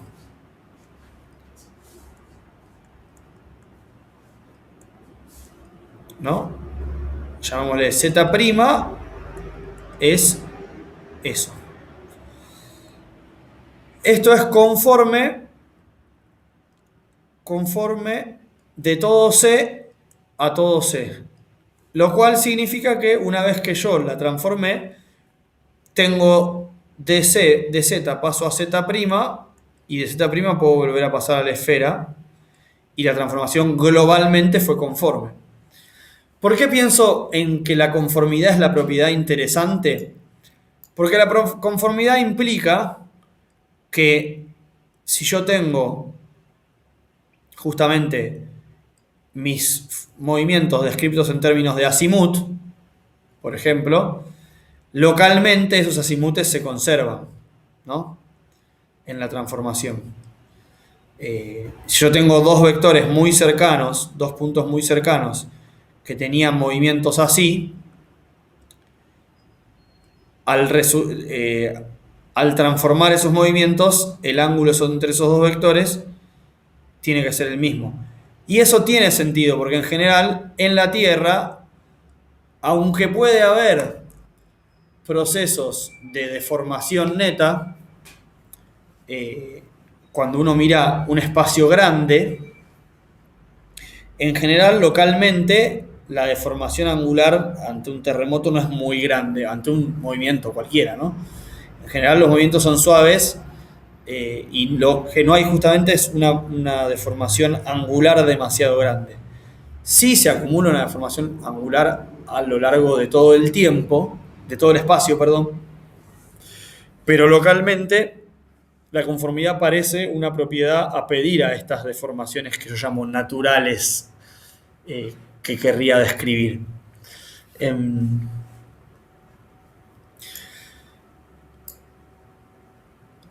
Con la chapa de que estas transformaciones incluyen a las rotaciones y a las traslaciones, o sea, las rotaciones que son... La rotación es un subcaso de esto. Es un subcaso. ¿Por qué me interesaría tanto? Porque... perdón, no dije, no solamente son transformaciones conformes del plano complejo al plano complejo. Son las únicas transformaciones conformes que llevan del plano complejo al plano complejo, de todo el plano complejo a todo el plano complejo. Entonces, por ejemplo, si rotar la esfera bajo la estereográfica y hacer la estereográfica en dos versiones distintas, con una rotación distinta de la esfera, hacia el plano complejo, me ocupa en los dos casos el plano complejo completo, con una transformación que es conforme desde la esfera, significa que yo puedo hallar una transformación conforme del plano complejo al plano complejo, que ocupa todo el plano complejo, a través de pasarme a la esfera, rotarla y volverme a pasar al plano. Si las de Moebius son las únicas, significa que la rotación tiene que ser un subcaso de una de Moebius. ¿Por qué me importa eso? Porque los geólogos, o sea, todo esto es porque hay que tener contentos a los geólogos. Cuando yo tengo un geólogo, ¿qué hace un geólogo? Un geólogo agarra la Tierra, la parte en pedacitos y dice, este pedacito se mueve para allá rotando alrededor de este polo, este pedacito se mueve hacia allá rotando alrededor de este polo, este pedacito se mueve hacia allá rotando alrededor de este otro polo, y listo. Y describen todos los movimientos de las placas tectónicas en función de rotaciones alrededor de un punto específico en algún otro lugar de la Tierra, los que llaman polos de Euler. No Euler, sino Euler, que además tampoco se debe pronunciar así, ¿no es cierto? Porque en alemán no abren tanto la boca para hablar. Entonces, si yo tengo un tipo de transformación suave de la esfera, que además de ser conforme, incluye como subtipo las rotaciones, yo los movimientos de las partes rígidas que yo dije antes, los puedo describir con una transformación de estas. Y la parte no tan rígida, por ahí, se describe con otra de esas transformaciones, que es un poco más flexible, digamos. O incluso podría pasar que entre dos bloques rígidos, yo tengo una transformación 1 y una transformación 2, y en el medio yo vaya pasando de los parámetros de la transformación 1 que llegan hasta este borde, a los parámetros de la transformación 2 que llegan hasta este borde, suavemente a través de todo este mar de cosas. Obviamente, si yo estoy creando una transformación donde los parámetros varían, digamos, el A de esa transformación en este punto es el A1 y en este otro punto es el A2 y en el medio pasan cosas, la transformación completa deja de ser conforme, ¿no es cierto? Pero mientras que el parámetro varíe suficientemente suavemente, la deformación angular local no es tan dramática. Entonces, pienso yo que este tipo de transformaciones, que además están muy estudiadas en matemática y tienen muchas cosas lindas, como por ejemplo si yo tengo 3 puntos cualquiera, yo sé que la posición inicial de 3 puntos es esta y la posición final es esta otra, yo sé que hay una única transformación de Moebius que los vincula, por ejemplo, cada 3 puntos, y un montón de otras propiedades muy divertidas hacen que para mí este tipo de transformaciones sea un candidato interesante para explorar. Tal vez a ustedes claramente esto les llega como una anécdota, salvo que, no sé, realmente se obsesionen con el tema y se pongan a estudiarlo, en cuyo caso avísenme y escribimos el paper juntos. Pero para mí lo importante es esto. Tiene que haber cierta estructura espacial entre los movimientos de las estaciones GPS que pueda ser descrita con algo que no sea ni determinístico ni describir cada punto por separado. Tiene que haber algo en el medio. Yo propongo procesos que se generan a partir de este tipo de transformaciones como una propuesta que me parece válido explorar, pero cualquier otra propuesta estaría bien mientras que sea coherente y fácil de explorar. De hecho, esto que yo les dije de interpolar los terremotos, interpolando a partir de, bueno, ya no sé dónde está, de interpolar lo que pasa en los terremotos, interpolando a partir de lo que baja abajo, es algo que ya está propuesto en algunos papers y bueno, pareciera que funciona. Entonces, bueno, esto es un tipo específico de transformación. Bueno, puede haber otras. Los parámetros de acá tienen que ver, de esta transformación tienen que ver con los parámetros de la falla. Puede ser que a alguien se le ocurra describir todos los movimientos en términos de movimientos de las fallas, aunque no sea para un terremoto, porque piense que, no sé, de alguna manera lo que genera el movimiento son las zonas de subducción, entonces se haga un modelo global de zonas de subducción y se describa el movimiento de toda la corteza con eso, bienvenido, digamos. Lo importante es inventar una forma de encontrar procesos regionales que me permitan vincular la estructura de los movimientos, la estructura espacial de los movimientos observados. Si no, bueno, aunque sea con correlaciones punto a punto, con estos procesos AR que proponía Benoit en ese paper, bueno, es una solución, qué sé yo. Aunque sea hacer correlaciones punto a punto. A mí me parece que mejor que generar correlaciones punto a punto es tratar de generar correlaciones, procesos regionales que se vayan sumando, porque parecería más explicativo si uno logra encontrar los parámetros de esos procesos. Pero puede que no se pueda, digamos. Puede ser que sea muy lindo para generar datos, pero después para inferir los parámetros sea imposible.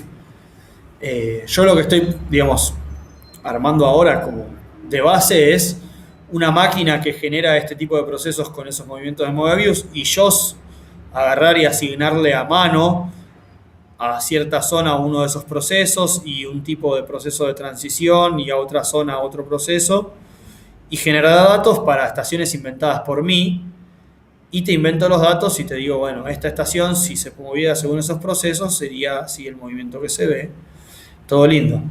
Si yo puedo mostrar que el tipo de proceso generado es parecido al tipo de proceso observado que yo veo de estaciones GPS, bueno, ya tengo algo. Después que yo pueda hacer inferencia, conectar de lo que observo a los parámetros del modelo, ya es harina de otro costal. Y es obviamente que es importante desarrollar un método para hacerlo. Pero primero hay que mostrar que funciona, digamos que este tipo de procesos, o el que se proponga, repito, yo estoy dando el ejemplo con el que se me ocurre a mí, porque es el que se me ocurre a mí, que el proceso que se proponga es capaz de generar estructuras espaciales como las que se observan en la realidad.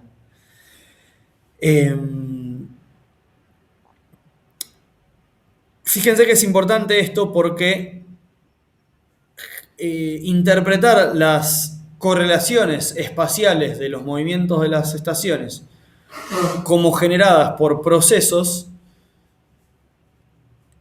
en principio debería permitir poder discriminar entre las correlaciones que son factibles de ser generadas por el tipo de proceso que estamos describiendo y las que parecen estar generadas solamente por ruido de observación, digamos, errores fortuitos pero correlacionados. Entonces, si uno no propone un mecanismo de generación de las correlaciones que son realmente movimiento, no puede proponer un mecanismo para separar cuáles de las correlaciones son movimiento y cuáles son ruido. Es lo que yo veo que pasa con el tema del error de modo común, digamos, que es mi obsesión. Ya lo habrán notado.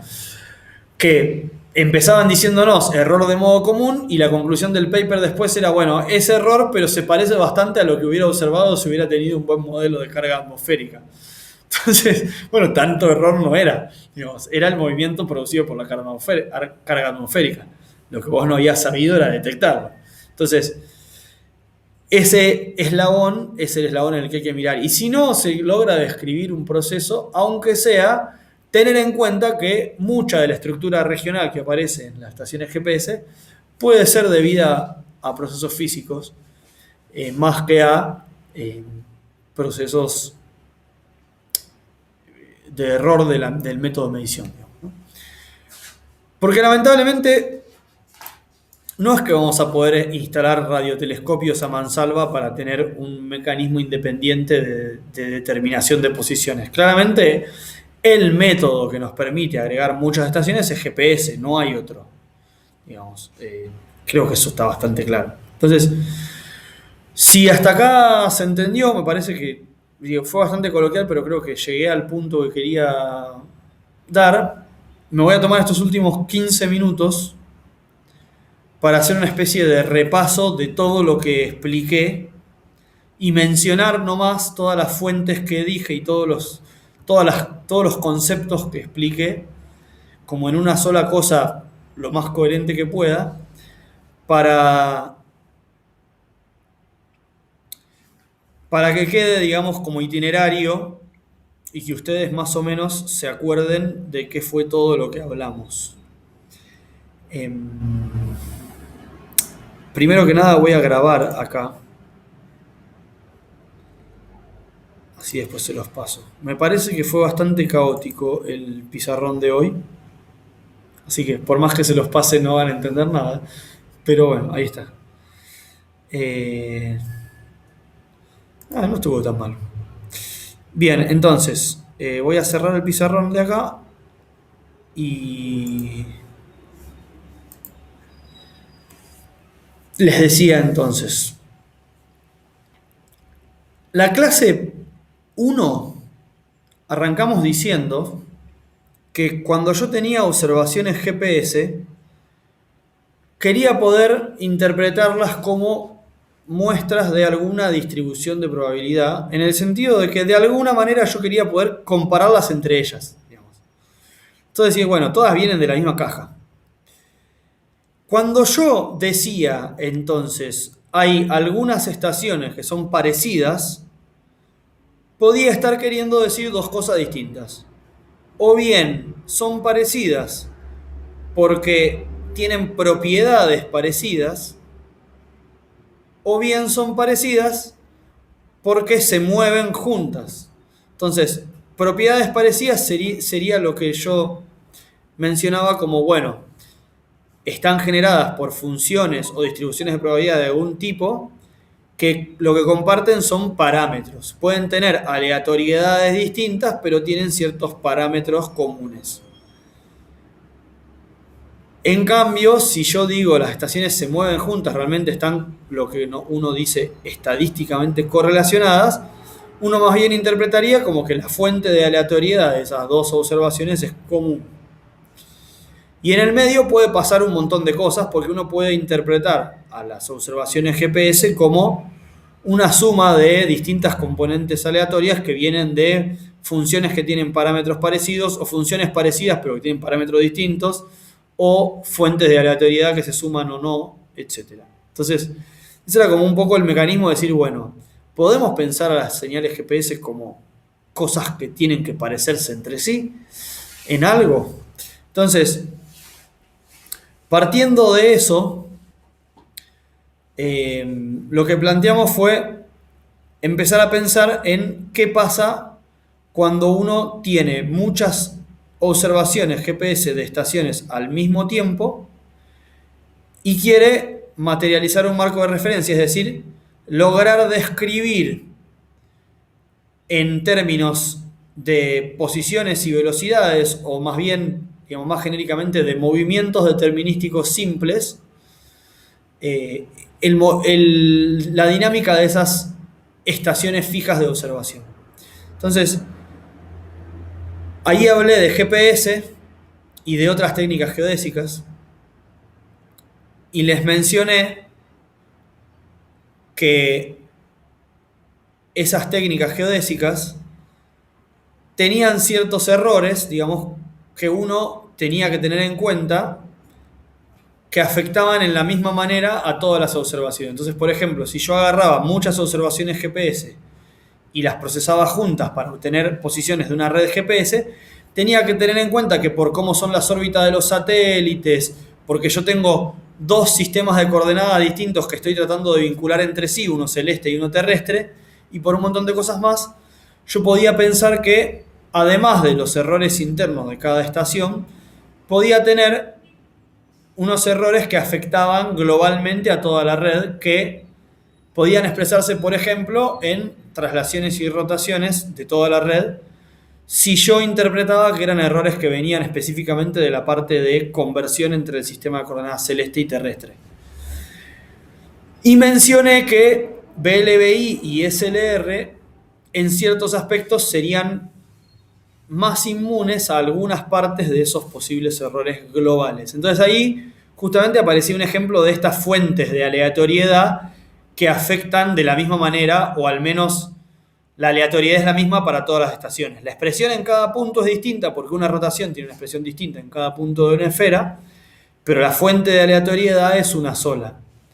Entonces, lo que uno terminaba haciendo con GPS es, al intentar materializar un marco de referencia, es tratar de escribir una ecuación donde aparezcan los movimientos locales de cada estación y los movimientos estos globales que yo tengo que tratar de eliminar de alguna manera. Y ahí iba a aparecer mucha álgebra, lamentablemente. Entonces, en la primera clase yo les mostré como trabajos de referencia.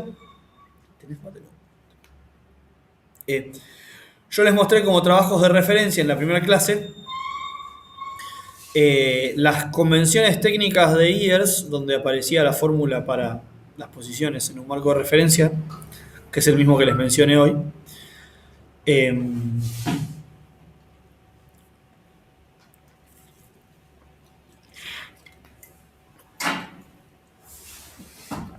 Y dos trabajos que tenían que ver con interpretar las posiciones GPS de una única estación como una serie de coordenadas aleatorias con cierta estructura temporal, es decir, con correlación con ella misma a lo largo del tiempo.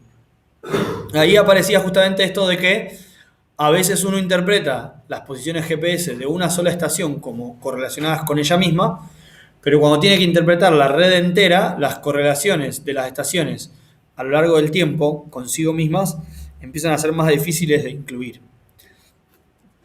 Entonces, cuando yo miraba las ecuaciones de Ears, el término de error, que tenía que ver con el error a lo largo del tiempo, aparecía como un término independiente. O sea, a priori no parecía que uno estuviera pensando que las posiciones de las estaciones estaban correlacionadas consigo mismas en el tiempo. Quedaba eso como una incógnita. Y, bueno, ¿cómo se está considerando eso? La clase siguiente nos metimos más de lleno en el álgebra de estos conjuntos de coordenadas mirados como bloques. Yo observé esta semana GPS y les di el ejemplo de la descomposición en valores singulares, donde uno podía ver que a partir del planteo de la geometría de medición de un problema, podía tener ciertas direcciones de movimiento que no afectaban a la solución. Es decir, que las mismas observaciones podían describirse con distintas posiciones de la red de puntos, que si uno no le agregaba alguna información extra al sistema de ecuaciones, no podía encontrar cuál era la posición correcta. Y que esto era un problema en GPS puntualmente, lo mostré viendo un archivo SINEX y cómo, si uno hacía la descomposición en valores singulares, encontraba que había direcciones en las que los valores singulares de la matriz nos indicaban que moverme por las coordenadas en esas direcciones no me afectaba demasiado a las observaciones realizadas. Entonces, aparecía ahí la necesidad de incluir información extra, o lo que llamábamos regularizar el sistema de ecuaciones, para poder resolverlo. Y aparecían ahí todas las cosas que tenían que ver con minimum constraints y loose constraints y ese tipo de cosas. Y yo se las mencioné ahí como que se las dejé picando en esa clase, que eran formas en las que uno alteraba los sistemas de ecuaciones que iba teniendo para elegir cierto resultado, digamos. Entonces, básicamente, en esa clase, lo que terminamos mostrando fue cómo había dos sistemas de ecuaciones, uno que era el generado por cada observación y otro que era el generado por el marco de referencia, donde yo quería vincular las observaciones a estas posiciones predecibles y velocidades. Y con alguna herramienta algebraica yo lo que tenía que hacer era combinar esos dos sistemas de ecuaciones y además en el medio regularizarlos para lograr que el sistema tenga solución.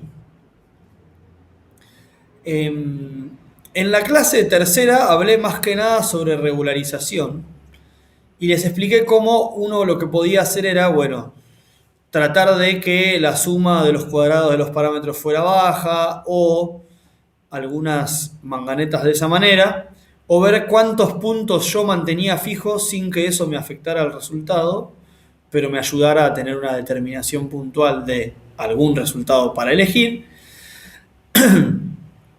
Y bueno, ¿dónde tenía que yo mirar para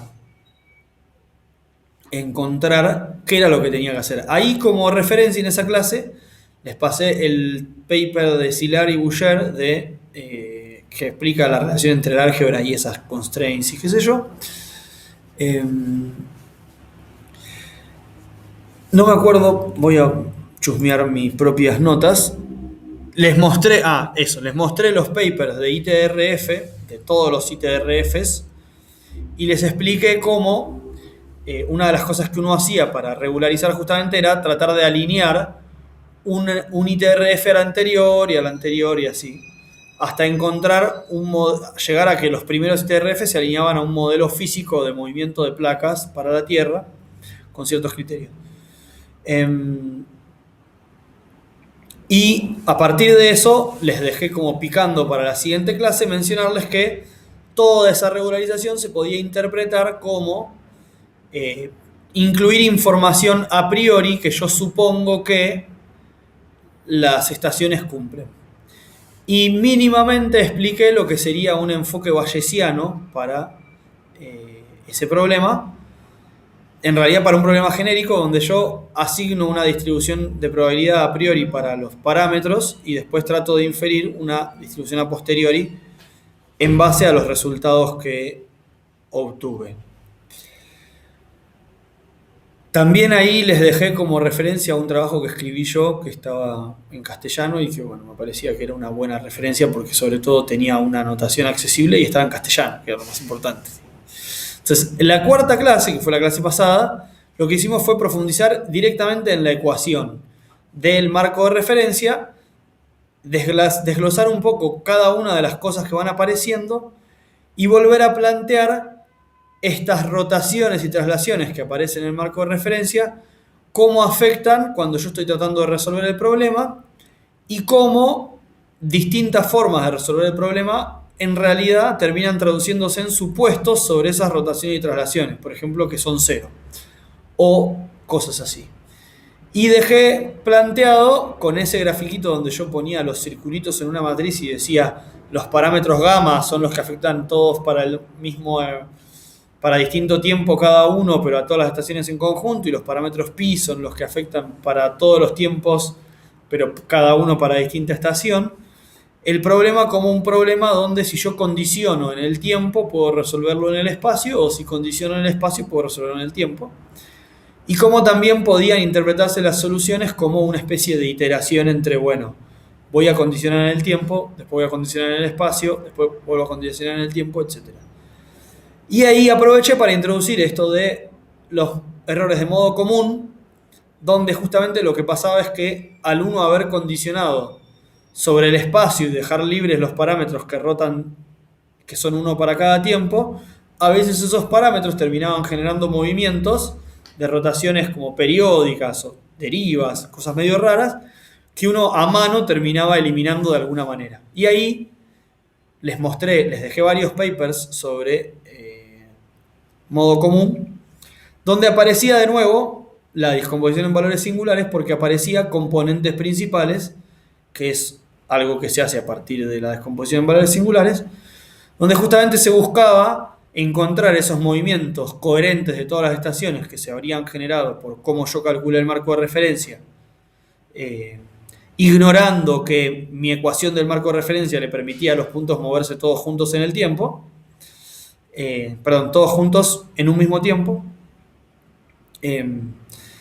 Aparecían esos movimientos y yo hacía componentes principales y los eliminaba por decreto.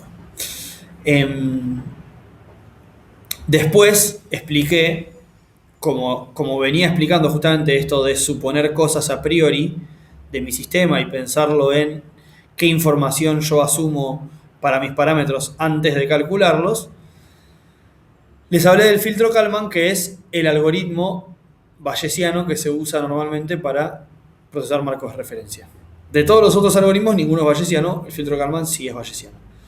Les expliqué más o menos cómo funcionaba, por qué era bayesiano, y les mostré un paper, este de Benoit que hoy volví a mencionar, donde aprovechaban que estaban usando filtro Kalman para incluir alguna correlación espacial entre estaciones.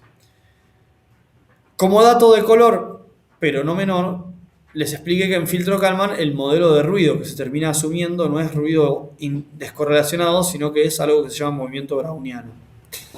Entonces, ahí marqué todas esas diferencias, cerramos la clase y vinimos a la clase de hoy, donde yo les expliqué primero el tema de movimiento del polo y movimientos determinísticos, para pensar cómo esos movimientos aparecen incluidos en el marco de referencia y sobre todo dónde los pueden ir a buscar si tienen que ir a buscarlos en la bibliografía. Y dediqué toda la clase a pensar cómo determinados movimientos coherentes de las estaciones, que siguen determinados patrones espaciales, deberían poder expresarse en términos de algún tipo de proceso que uno invente, ya sea a partir de principios físicos como los modelos pensados para terremotos, o a partir de principios, llamémosle heurísticos, empíricos o como ustedes quieran, donde decimos, bueno, busquemos cuáles son las transformaciones naturales dentro de la esfera que nos permitirían describir procesos más o menos suaves, y planteémonos que una parte al menos de los procesos que observamos, de los movimientos que observamos, tienen mucha coherencia espacial, porque en realidad la fuente de aleatoriedad no es independiente para cada estación, sino que hay una única fuente de aleatoriedad o unas únicas fuentes de aleatoriedad que me están generando efectos distintos a través de algún tipo de transformación en cada estación, pero como la transformación a través del cual pasan esos efectos es coherente en el espacio, el movimiento observado también tiene cierta coherencia en el espacio. Y a través de eso es que se observan correlaciones en el espacio entre las estaciones cuando yo las miro dentro del marco de referencia correcto, digamos, ¿no?